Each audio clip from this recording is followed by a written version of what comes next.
Hey there, Musketeers. Bailey. Welcome back to Disney's Main Street Herald, and I hope you guys enjoy the video for today. What we have going on today is I'm going to talk about Disney World resorts and hotels. So basically for Disney World hotels. What I'm going to do is I'm going to break it down in categories: 7-day vacation, 5-day vacation, and a 3-day vacation, since those are the most prominent. I was going to go over 4-day with Run Disney, but I'm going to save that for a later video. So I'm basically going to break it down into 3 sections and what you can do with the resorts and how you can interact with the hotels, resorts, and the park hopping, as well as hotel hopping, sorry. Hope you guys enjoy the video. 7 days, that's a whole week. I know it's a lot to cover, but how I'm going to work this is I'm going to start off with the resort, what to do. I'm going to give you 3 options. I'm going to start off the deluxe, moderate, value, and I'm going to show you how that you interact that with the park. So the first day, 7 days. I always start off by walking into my resort. For this instance, I'm going to start off with my first day, which is Epcot, because that is my favorite resort. So instance 1, how about we stay at the Beach Club. Beach Club Boardwalk, that whole area that's right in between Hollywood Studios and Epcot. You can take a boat ride or a walk to Hollywood Studios. I recommend the walk. It's a beautiful walk if you want to go resort looking, which is what the focus of this video is.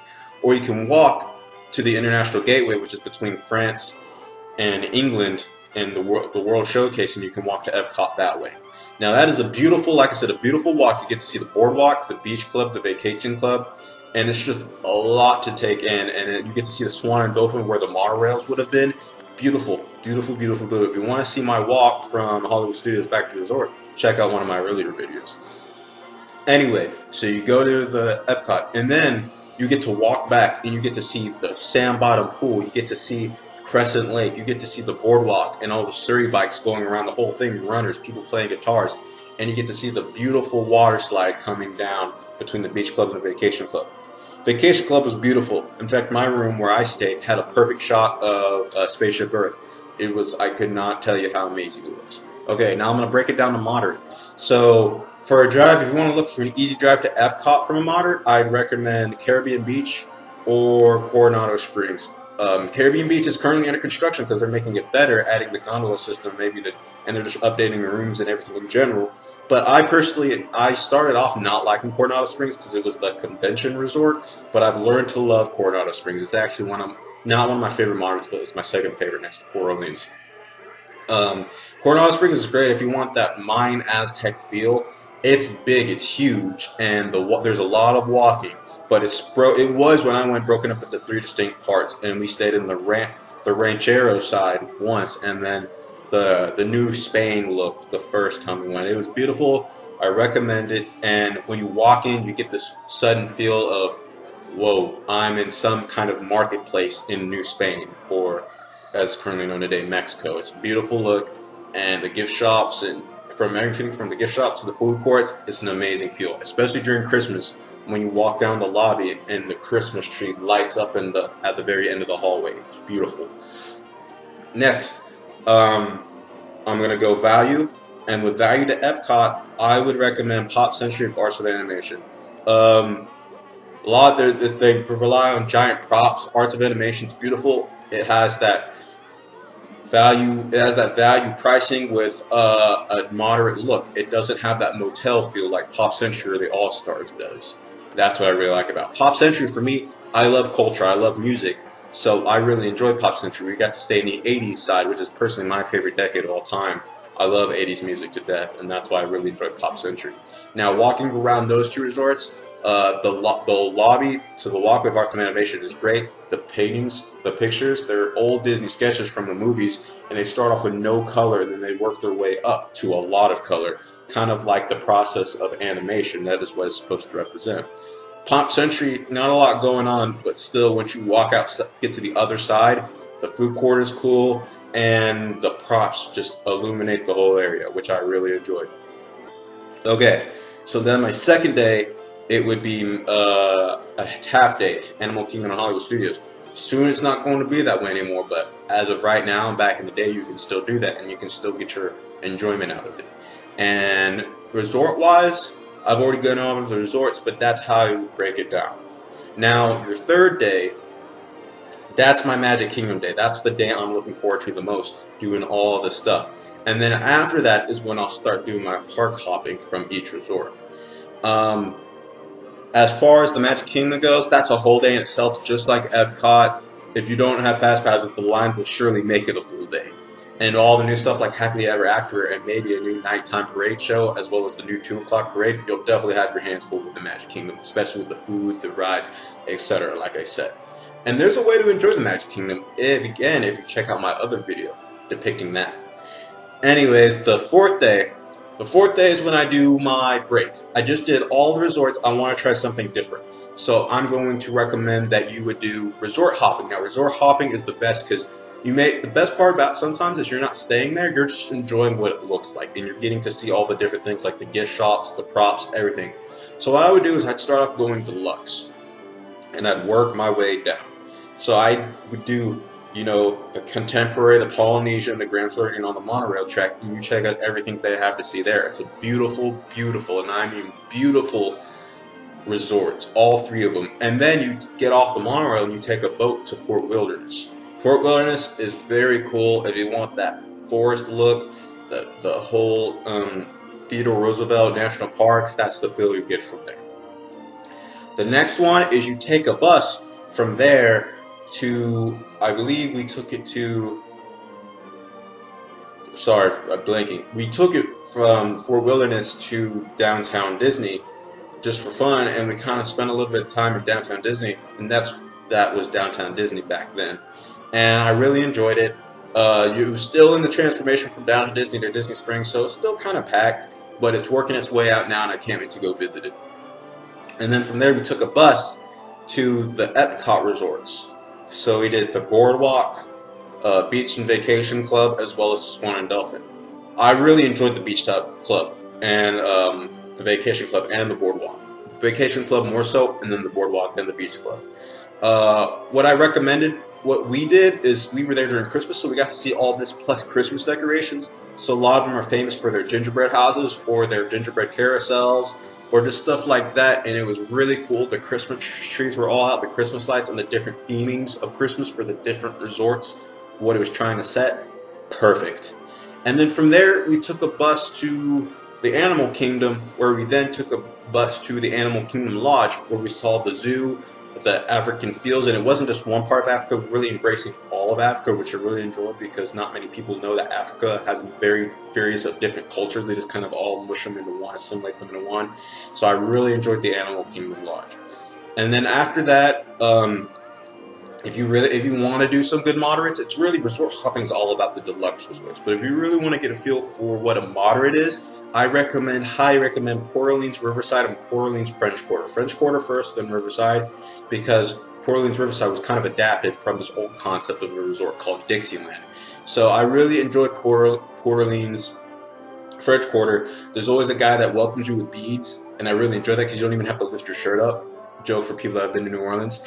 And then the Riverside's really cool because it has a plantation look, old Southern plantation look.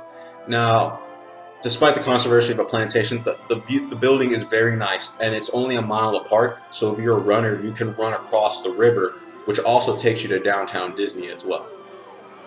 Okay, 5th day. Oh, and then I forgot to mention, I always would like to end maybe that day of resort hopping, maybe at a buffet at one of the resorts like Chef Mickey's, or go to downtown Disney and do the T-Rex restaurant. Those are always cool options too. Now the 5th day is you're going to be kind of tired, so you kind of want to take it easy. Maybe do a park in the morning, any of your choice, and then go back to the pool and swim, and maybe catch one of the movies under the stars. And then your 6th day and your 7th day, I would pick wisely, because your 6th day I'd recommend, since it's your last full day, you do a Magic Kingdom day just to remember what Disney's all about and what it was inspired by over in Disneyland. And then your 7th day, I would end it in downtown Disney because you still get that Disney flavor right before you leave, whether you're flying or driving. And that is how I would do Disney in 1 week. I understand this video is going to run a little long, but that's because I'm trying to give you the most information as possible to make your vacation great. Now, however, these 2 next ones are going to run a little bit shorter because I pretty much just did everything that you can do in 7 days. You can do in 5 days and 3 days. It's a lot shorter. Now, with 5 days, that's a little low, so it's more 4 days. And then the 5th day, of course, Fifth day, I'm gonna always say you always end every one of those days at downtown Disney Springs. For all those of you who prefer either or. So, like I said, on that fifth day, you're always gonna want to end it at Disney Springs. Fourth day, Magic Kingdom as well. And then your third day, that is, I call that one, since you're not staying for 7 days, I take out the resort hopping, and that's when I start doing my park hopping. Just getting a little flavor of what I love from each park. So maybe I'll start the day off in Epcot, I'll ride my Spaceship Earth, my Soarin', and then I'll move over to Animal Kingdom, ride Everest, Hollywood Studios, Tower of Terror, Aerosmith Single Rider, and then I'll end the day in the Magic Kingdom just in time for the fireworks and maybe a classic ride like the Country Bear Jamboree, the People Mover, Carousel of Progress, stuff like that. Third day, yes, I'm on the third day, correct. Third day is the same, Magic Kingdom, and then the second day, still half day, Hollywood Studios, Animal Kingdom, and then the first day is Epcot.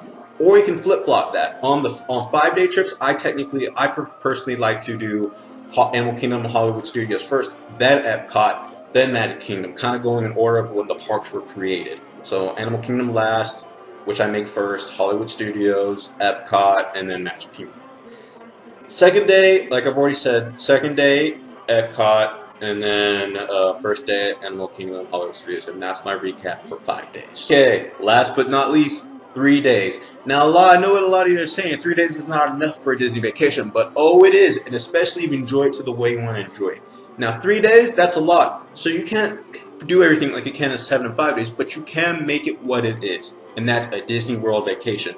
Now, with 3 days, you're going to take out park or resort hopping, and then give or take, you might want to take out park hopping and just enjoy the parks. Now, with a 3 day, this is where I eliminate one park. Because you don't have to go to all 4 parks all the time. Sometimes it's better to leave one park out so that way when you go back on your next Disney vacation, hoping, you get to really enjoy what you missed from the last vacation in that park that you missed. So I take out, when it comes to Hollywood Studios and Animal Kingdom, I take out Animal Kingdom because that is more of a longer day than Hollywood Studios. And in Hollywood Studios, I can then do my rides, which I technically, like I said, first day is Hollywood Studios, is where I'm trying to go with this. First day is Hollywood Studios, no Animal Kingdom, and I do my rides of the Tower of Terror, Toy Story Midway Mania, Star Tours, Great Movie Ride, because I love the Great Movie Ride, and Aerosmith Single Rider.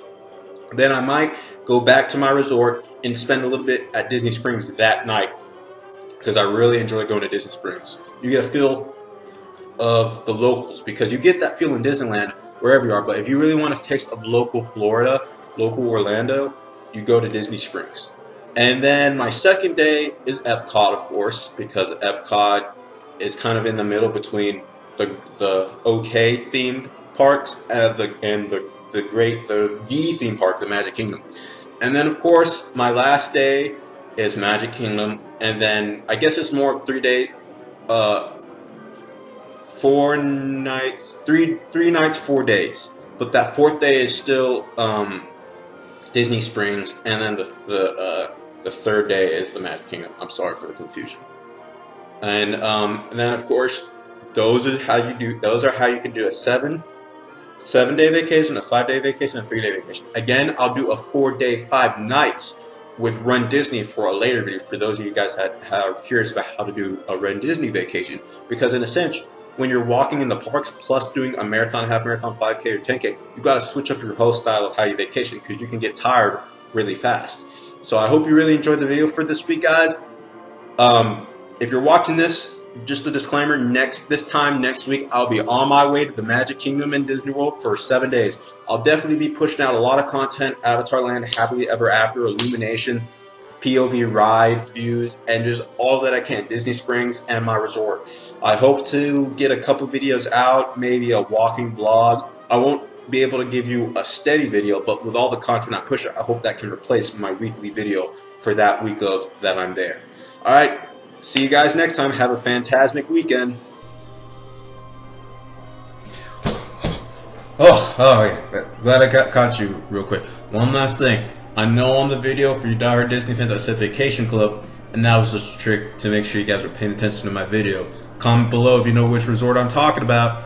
Again, have a fantastic weekend.